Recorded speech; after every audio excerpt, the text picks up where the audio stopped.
Donc ce cancer, il est diagnostiqué en 2015, c'est ça. Comment on reçoit la nouvelle?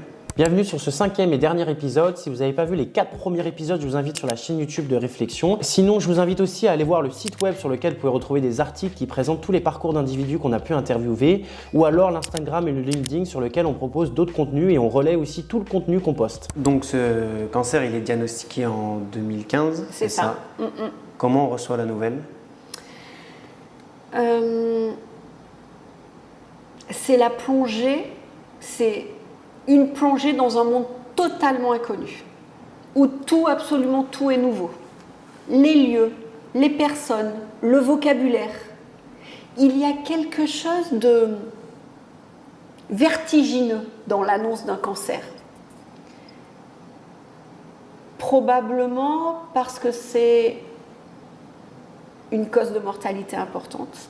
Donc probablement parce que c'est associé avec la finitude de la vie. C'est ce que j'appelle les fractions du réel. Bien sûr que je me savais mortelle. C'est définitoire de l'espèce humaine. Dès qu'on a 7 ans, on sait qu'on mourra un jour. Ça reste un concept philosophique. Et tant mieux, c'est un concept. En revanche, l'annonce d'un diagnostic fait que c'est possiblement une réalité à court, moyen ou long terme, mais une réalité. Il y a quelque chose d'une insouciance qui disparaît vis-à-vis de ce sujet-là, précisément. Il y a une femme que j'aime beaucoup, qui est philosophe, qui s'appelle Claire Marin, et qui dit que l'annonce d'une maladie comme le cancer, c'est un événement à la fois irruptif, c'est-à-dire brutal. Tout le monde se souvient du jour où le mot cancer a été prononcé. Irruptif, brutal, et disruptif, qui entraîne des ruptures. Et c'est exactement ça. Ça entraîne des ruptures et la perte de repères personnels, professionnels, sociaux, psychologiques. Et c'est pour ça, il me semble, qu'un traitement purement médical ne saurait suffire pour pallier à ce bouleversement dans la vie. Et c'est pour ça que mener le soin et le prendre soin de façon parallèle est indispensable selon moi. Et c'est là où le partenariat en santé et le patient partenaire a toute son importance. C'est-à-dire vraiment pour vivre cette période d'adversité le moins douloureusement possible. Ça a duré 1 an Les traitements, c'est presque comme pour faire un bébé. Les traitements que l'on dit en présentiel, dans mon cas, c'était 9 mois. Quels sont les leviers qu'on utilise pour essayer de se relever et continuer à... Probablement des leviers qu'on a déjà expérimentés dans notre vie. Ce n'est pas la première situation d'adversité. Celle-là est particulièrement adverse, on va dire, mais ce n'est pas la seule. Donc, ça a été la plus importante de votre vie? En tout cas, c'est celle qui m'a fait prendre un virage professionnel majeur. Je n'aurais jamais quitté l'institution dans laquelle j'étais, où j'étais orthophoniste, sans l'annonce d'un cancer, sans ce cancer-là particulièrement. Donc, qu'est-ce qu'on met en place? Probablement des stratégies d'adaptation au fur et à mesure, voilà, pendant ces mois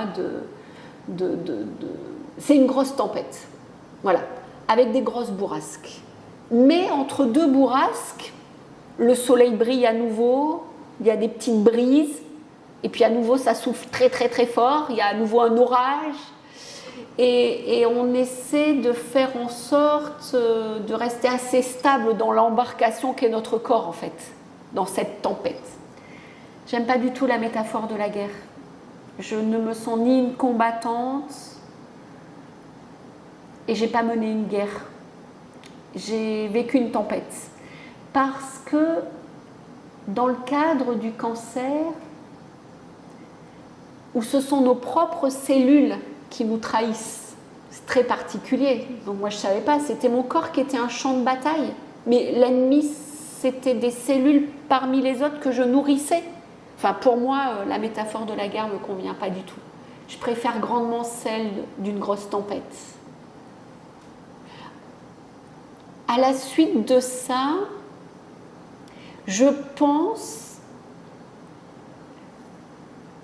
qu'une nouvelle Sabine est advenue, mais qui ne fait pas l'économie de celle d'avant. Il y a un doux mélange. Je ne suis pas la même, mais je ne suis pas tout à fait une autre non plus. Il y a quelque chose de foncièrement différent dans mon rapport au monde. C'est ce que j'appelle cette nouvelle sensibilité au monde, aux autres, à la vie et à la mort. Il y a quelque chose de différent, mais je n'ai pas fait l'économie de ce que j'étais. Est-ce qu'on peut parler d'évolution ? Oui, sans doute, de transformation, de nouvelles trajectoires. Là, je suis en train de partager avec vous un tout petit bout de l'une de mes trajectoires. Mais en fait, on a des trajectoires plurielles. Il y a plein de choses que vous ne saurez pas de moi, même si on parle pendant 2 heures. Et c'est tant mieux. Il y a quelque chose que personne ne peut attraper de l'autre. On n'attrape que des petits bouts. Et là, je partage avec vous l'une de mes trajectoires qui a fait que j'ai changé de trajectoire professionnelle pour être au service des autres, mais je l'étais déjà aussi dans le cadre de l'orthophonie.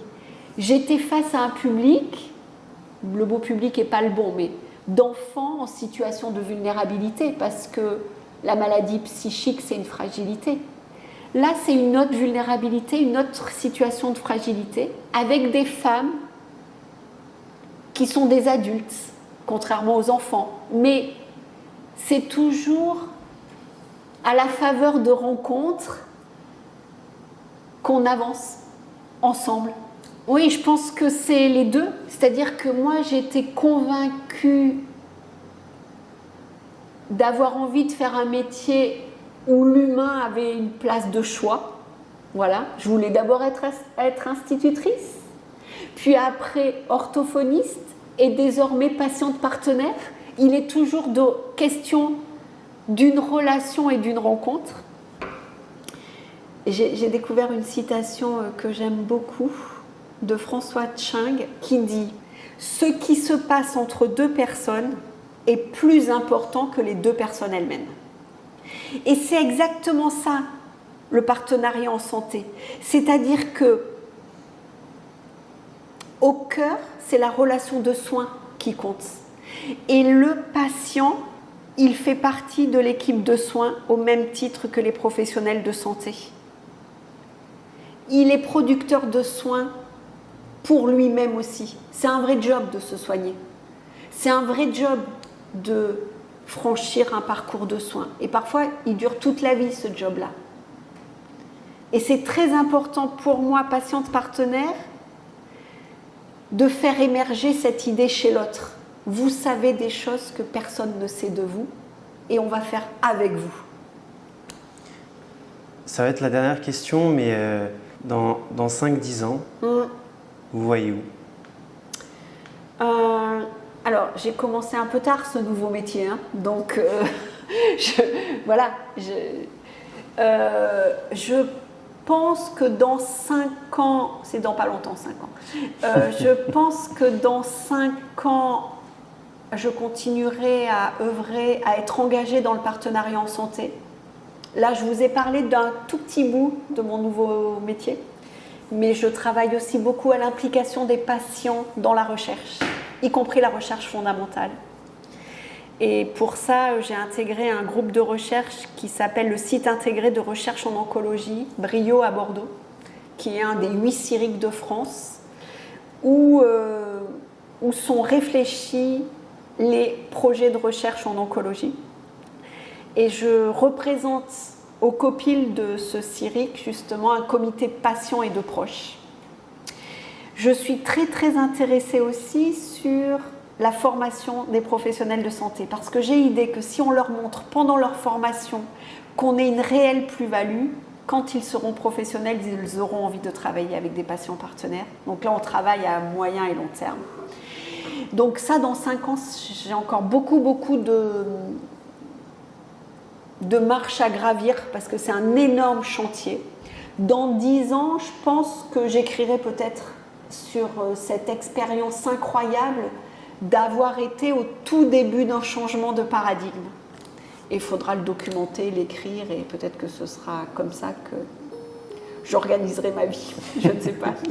À suivre. Rendez-vous dans 10 ans. Je vous remercie Sabine pour cet échange. Merci à vous. Puis peut-être à une prochaine fois. Avec peut-être plaisir. dans 10 ans. Peut-être 5 ans, 10 ans, avec plaisir. Merci beaucoup d'avoir regardé cette interview sur Sabine Dutheil. Si celui-ci vous a plu, je vous invite à mettre un petit j'aime ou même un commentaire, ça peut grandement nous aider. Sinon, je vous invite à vous abonner à la chaîne YouTube de Réflexion parce qu'on va bientôt poster un nouvel interview sur le parcours du président Europe de Renault Trucks, Christophe Desailles. Mais vraiment patron à 29 ans. C'est jeune? Ouais, c'est jeune. C'est jeune parce que t'as pas managé des grosses équipes,